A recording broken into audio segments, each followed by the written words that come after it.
Hey, what is going on, guys? My name is Rushin, and today I want to list all of the Zombies Chronicles maps from worst to best.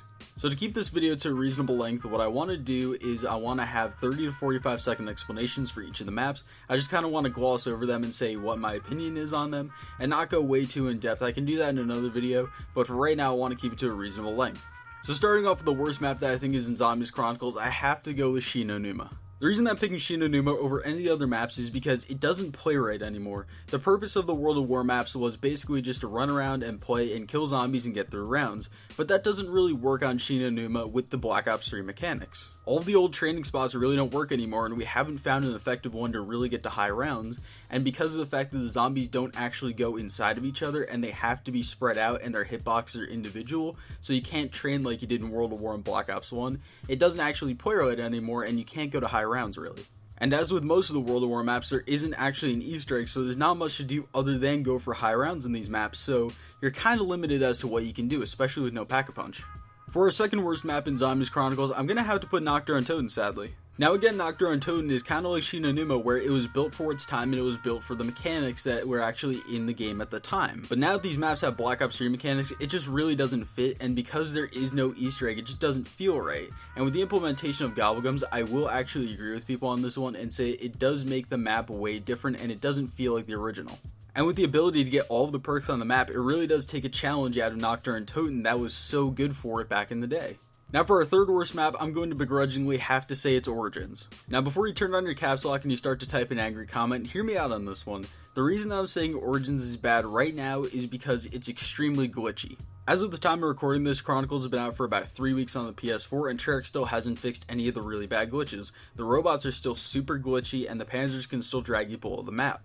There are a ton of other things I could talk about with Origins being really glitchy right now, and things that Treyarch patched that really didn't need to be patched, especially with the Easter egg and patching the fire staff and patching a couple of other things, but let's not get into it. I want to keep this kind of short.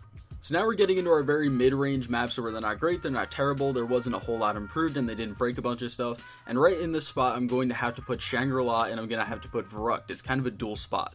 So starting with Verrückt, there's not really much to say about it other than I think that the map is a little bit better, mostly because of the spawns are actually somewhat reasonable now and they're not crazy all over the place like they were in World of War. And it's the same story for Shangri-La. There wasn't really much that was actually changed other than a couple of the training spots were actually taken out, which I really didn't like, but the map looks so good that I can't really argue with it, and I guess they were trying to go for a harder feel, which Shangri-La was always supposed to be a hard map, so I kind of get why Treyarch did that, and they didn't really add in new spots, they didn't really change much that would have made the map easier. So we are now on to our top 3 maps, and at number 3 I'm going to have to put Kino der Welt. Now the reason I put Kino at number 3 is because Kino was actually made a lot better in my opinion in the Black Ops 3 version than it was in Black Ops 1. There are a lot of reasons for this, and first of all, I think that the Black Ops 3 movement mechanics actually benefit Kino der Welt a lot, because back in Black Ops 1 it was a really big map for its time and it took a while to actually get around it.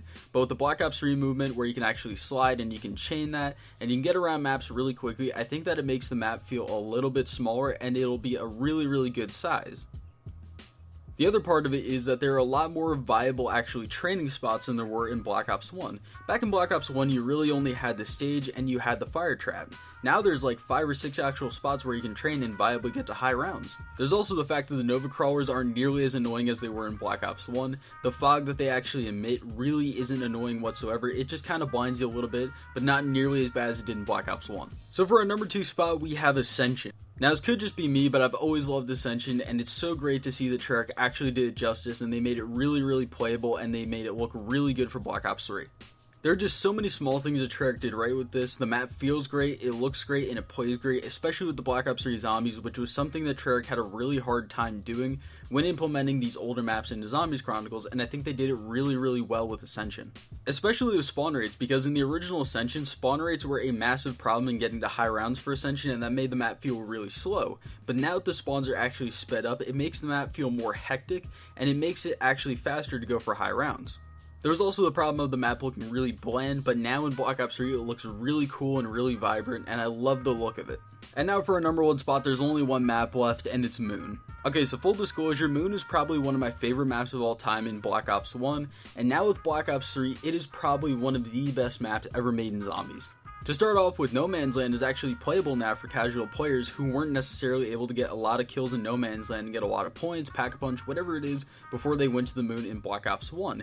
It's now really playable. So to start off with, No Man's Land is actually playable for casual players now, and it isn't as hard as it was in Black Ops 1. So now players can actually get some points, pack-a-punch, get perks, whatever it is before they actually go to the moon. I'm not saying that it's incredibly easy. It's pretty easy if you're actually a good player, but for casuals, there's still a level of difficulty to it that doesn't make it super easy, but what it does is it makes it more playable for those people that weren't necessarily able to get anything done in Black Ops 1. Another thing is the map looks absolutely incredible. I would say that it's probably the most improved map of any of the Zombies Chronicles maps as far as looks. And I think a lot of people can agree with me on this one. Treyarch did it so well, and they made it look so good in Black Ops 3. One other thing that I love is that they didn't hinder the movement system whatsoever, and they actually did fix the zero gravity, because back in Black Ops 1 you used to kind of bounce around and you weren't really sure where you were going to go in zero gravity, but now in Black Ops 3 you know where you're going to go, and you can pretty accurately predict where you're going to end up, and it's not impossible to survive if you have zero gravity. And to top it off, the Easter egg is probably one of the best in Zombies. I love it when the earth blows up. It looks incredible. It's probably one of the best cutscenes that I've ever seen.